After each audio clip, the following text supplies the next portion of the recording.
Hello guys, welcome to our YouTube channel study online. तो आज जो हम टॉपिक पढ़ने जा रहे हैं वो है सेंट्रल प्रॉब्लम्स ऑफ इकोनॉमी।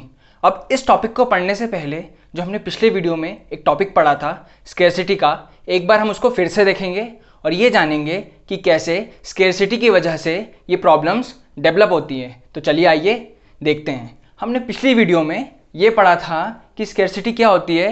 ये वो सिचुएशन होती है जहाँ पर सप्लाई क्या हो जाती है, डिमांड से कम हो जाती है। और दूसरी चीज़ जो आपको स्केर्सिटी के बारे में याद रखनी है वो ये है कि स्केर्सिटी क्या होती है, स्केर्सिटी यूनिवर्सल होती है, यानी कि ये हर एक इंडिविजुअल को, ऑर्गेनाइजेशन को और इकोनॉमी को फेस करनी पड़ती है। अब हमारी रिसोर्सेज क्या हैं, लिमिटेड हैं। नीड्स एंड वांट्स क्या हैं, अनलिमिटेड हैं। तो हर एक इकोनॉमी को ये डिसाइड करना पड़ता है कि अपने रिसोर्सेज को कैसे बांटें, कैसे इनको एलोकेट करें, ताकि जो इकोनॉमी में लोग हैं, वहाँ के लोग हैं, उनकी मैक्सिमम नीड्स एंड वांट्स क्या हो पाएँ, सेटिस्फाई हो पाएँ। अब हमने ये तो देख लिया कि किसी भी इकोनॉमी को अगर लोगों की maximum needs and wants satisfy करनी है तो उनको क्या करना पड़ेगा, रिसोर्स एलोकेशन। पर रिसोर्स एलोकेशन से पहले एक इकोनॉमी को 3 सवालों के जवाब ढूंढने पड़ेंगे, तभी वो क्या कर पाएंगे, रिसोर्स एलोकेट कर पाएंगे। यानी कि उन्हें सबसे पहले ये देखना पड़ेगा कि उन्हें क्या प्रोड्यूस करना है, व्हाट टू प्रोड्यूस। अगर उन्हें यही नहीं पता कि उन्हें प्रोड्यूस करना तो करना क्या है, तो वो कैसे रिसोर्स एलोकेट कर पाएंगे। फिर हाउ टू प्रोड्यूस, यानी कि वो कौन सी टेक्निक्स का इस्तेमाल करेंगे प्रोड्यूस करने के लिए चीज़ों को। और जब जो चीज़ें वो प्रोड्यूस कर लेंगे उसके बाद वो उनको डिस्ट्रीब्यूट कैसे करेंगे, सवाल का भी जवाब एक इकोनॉमी को ढूंढना पड़ेगा। इन्हीं 3 क्वेश्चंस को, what to produce, how to produce and whom to produce, को हम क्या बोलते हैं, central problems of an economy. तो चलिए आइए अब इनको पढ़ते हैं थोड़ा डिटेल में। सबसे पहली जो हमारी प्रॉब्लम है वो है व्हाट टू प्रोड्यूस। अब इस प्रॉब्लम में क्या होता है, हमको सेलेक्ट करना पड़ता है, हमको चूज करना पड़ता है कि कौन कौन से गुड्स और सर्विसेज हमको क्या करनी है, हमको प्रोड्यूस करनी है। एक बार जब हम सेलेक्ट कर लेंगे गुड्स एंड सर्विसेज, उसके बाद हमको ये भी डिटरमाइन करना है कि किस क्वांटिटी में हमको वो गुड्स एंड सर्विसेज प्रोड्यूस करने हैं। इससे हमें ये समझ में आता है कि व्हाट टू प्रोड्यूस के क्या हैं, 2 एस्पेक्ट्स हैं। सबसे पहला क्या है कि कौन कौन सी कमोडिटीज़ हमको क्या करनी है, प्रोड्यूस करनी है।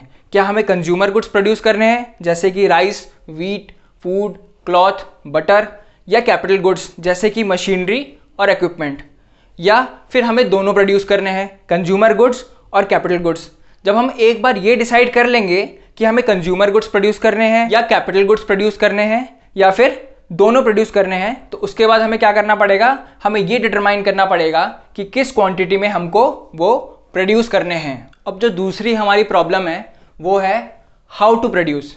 अब इस प्रॉब्लम में क्या होता है, हमको सेलेक्ट करना पड़ता है क्या, उस टेक्निक को जो कि हमको इस्तेमाल करनी है, किसके लिए, प्रोडक्शन के लिए गुड्स एंड सर्विसेज की। अब जो 2 टेक्निक्स हम इस्तेमाल कर सकते हैं वो है लेबर इंटेंसिव टेक्निक और capital intensive technique. Labour intensive technique में क्या होता है, जहां पर हम ज़्यादा लेबर और कम कैपिटल, यानी कि मशीनरी, कम मशीनरी का हम इस्तेमाल करते हैं। और दूसरी तरफ है हमारी कैपिटल इंटेंसिव टेक्निक, जहां पर हम कम लेबर और ज़्यादा कैपिटल का इस्तेमाल करते हैं। अब कौन सी टेक्निक इस्तेमाल करनी है किसी भी इकोनॉमी में, ये वहाँ पर अवेलेबल रिसोर्सेज पे डिपेंड करेगा। अब जहाँ पर ज़्यादा लेबर अवेलेबल होंगे वहाँ पर हम लेबर इस्तेमाल करेंगे। अब जहाँ पर ज़्यादा कैपिटल अवेलेबल होगा, मशीनरी अवेलेबल होगी, वहाँ पर हम क्या करेंगे, ज़्यादा कैपिटल इस्तेमाल करेंगे। जैसे कि इंडिया में क्या है, ज़्यादा लेबर अवेलेबल है ईजिली, तो हम क्या करेंगे, यहाँ पर इस्तेमाल कौन सी टेक्निक इस्तेमाल की जाएगी, यहाँ पर लेबर इंटेंसिव टेक्निक इस्तेमाल की जाएगी। और दूसरी तरफ यूएसए जैसी कंट्रीज में कौन सी टेक्निक इस्तेमाल की जाएगी, वहाँ पर कैपिटल इंटेंसिव टेक्निक इस्तेमाल की जाएगी। अब जो हमारी आखिरी प्रॉब्लम है वो है फॉर होम टू प्रोड्यूस। ये प्रॉब्लम किससे रिलेट करती है, ये प्रॉब्लम रिलेट करती है डिस्ट्रीब्यूशन ऑफ प्रोड्यूस्ड गुड्स, यानी कि जो हमने गुड्स और सर्विसेज प्रोड्यूस किए हैं उसका हम डिस्ट्रीब्यूशन कैसे करें अमंग वेरियस ग्रुप्स। जो अलग अलग ग्रुप्स हैं एक इकोनॉमी में, उसमें हम गुड्स एंड सर्विसेज का डिस्ट्रीब्यूशन कैसे करें। अब डिस्ट्रीब्यूशन करने से पहले हमको क्या करना पड़ेगा, हमको सेलेक्ट करना पड़ेगा वो ग्रुप, वो कैटेगरी जिसके लिए हम गुड्स क्या करेंगे, प्रोड्यूस करेंगे।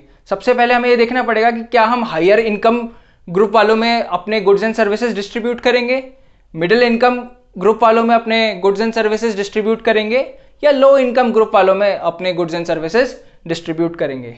देखो, अगर हमने सेलेक्ट कर लिया कि अगर हम हायर इनकम ग्रुप वालों के लिए गुड्स प्रोड्यूस करेंगे और इनमें क्या करेंगे, गुड्स एंड सर्विसेज डिस्ट्रीब्यूट करेंगे, तो फिर ये मिडिल इनकम वाले और लो इनकम वाले कहाँ जाएंगे। अगर हम मिडिल इनकम वालों को सेलेक्ट करते हैं तो हायर इनकम वाले और लोअर इनकम वाले कहाँ जाएंगे। और अगर हम लो इनकम वालों को सेलेक्ट करते हैं तो जिनके पास ज़्यादा पैसा है, जो ज़्यादा अच्छे गुड्स एंड सर्विसेज क्या कर सकते हैं, अफोर्ड कर सकते हैं, फिर उनका क्या होगा। ये सब चीज़ें हमको ध्यान में रखकर सोचना पड़ता है कि हमें कैसे करना है डिस्ट्रीब्यूशन गुड्स एंड सर्विसेज का। अब इतना तो हमें पता चल गया कि ये जो for whom to produce problem है ये किससे कंसर्न्ड है, with the distribution of income. तो इसी प्रॉब्लम को हम दो और मेन हेड्स में कैटेगराइज कर सकते हैं और समझ सकते हैं। पहला है आपका पर्सनल डिस्ट्रीब्यूशन और दूसरा है आपका फंक्शनल डिस्ट्रीब्यूशन। पर्सनल डिस्ट्रीब्यूशन में क्या होगा, जिसके पास जितना पैसा है वो उतने ज़्यादा गुड्स एंड सर्विसेज क्या कर पाएगा, खरीद पाएगा, और जिसके पास जितना कम पैसा है वो उतने कम गुड्स एंड सर्विसेज क्या कर पाएगा, खरीद पाएगा। दूसरा है आपका फंक्शनल डिस्ट्रीब्यूशन। फंक्शनल डिस्ट्रीब्यूशन में क्या होता है, जितने भी आपके फैक्टर्स ऑफ प्रोडक्शन होते हैं, जैसे लैंड है उसको रेंट दे दिया, लेबर है उसको वेजेस दे दिए, कैपिटल है उसको इंटरेस्ट दे दिया, एंटरप्रेन्योर है उसको प्रॉफिट दे दिया, तो क्या फिर हम इस फंक्शनल डिस्ट्रीब्यूशन के हिसाब से गुड्स एंड सर्विसेज प्रोड्यूस करें और डिस्ट्रीब्यूट करें। तो देखो, इसी का आंसर क्या, एक इकोनॉमी को ढूंढना पड़ता है कि हमें क्या करना है। हमें पर्सनल डिस्ट्रीब्यूशन के हिसाब से करना है। अगर पर्सनल डिस्ट्रीब्यूशन के हिसाब से करेंगे तो जिनके पास कम पैसा है वो पिस जाएंगे, और अगर हम फंक्शनल डिस्ट्रीब्यूशन के हिसाब से करेंगे तो फिर जिनके पास ज़्यादा पैसा है उनका क्या। तो यही तीन प्रॉब्लम्स थी, what to produce, how to produce and from whom to produce, जिसके आंसर्स एक इकोनॉमी को ढूंढने पड़ते हैं।